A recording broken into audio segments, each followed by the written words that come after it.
पुढची बातमी आहे। शिवसेनेचे नेते संजय शिरसाट यांनी आगामी लोकसभा निवडणुकीच्या पार्श्वभूमीवर जागा वाटपावरून एक मोठं वक्तव्य केलं। छत्रपती संभाजीनगरची जागा शिवसेनेची आहे। आम्ही छत्रपती संभाजीनगरच्या जागेसाठी आग्रही आहोत। उमेदवार कोण असेल याचा निर्णय मुख्यमंत्री शिंदे घेतील असं देखील संजय शिरसाट यांनी म्हटलं। शिवसेना उमेदवार यादी ही रविवारी आणि सोमवारी जाहीर होईल। युतीचा जागा वाटपाचा तिढा आज सुटेल असं शिरसाटांनी सांगितलं। तसेच राज्याच्या राजकारणात सोमवारी भूकंपाचा झटका सगळ्यांना लागणार आहे असं देखील एक मोठं विधान शिरसाट यांनी केलं।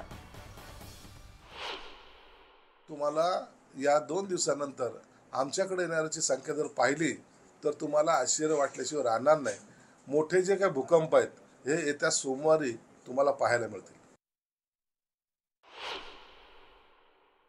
शिवसेनेची आणि राष्ट्रवादीची यादी ही रविवारी किंवा मॅक्झिमम सोमवारी सकाळी प्रसिद्ध केले जाणार आहे।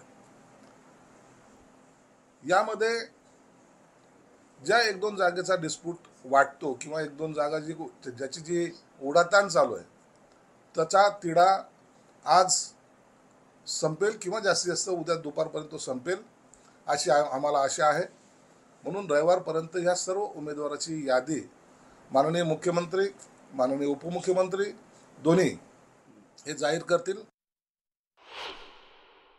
संभाजीनगरची जागा प्रामुख्याने जी अनेक निवडणुकीमध्ये शिवसेना लढवत आलेली आहे, म्हणून ही जागा शिवसेनेला सोडावी असा आग्रह आम्ही सर्व पदाधिकाऱ्यांनी धरला होता।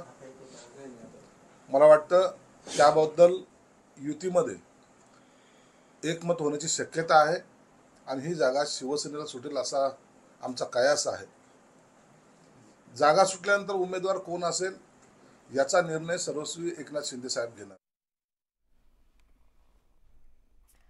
तर लोकसभा निवडणूक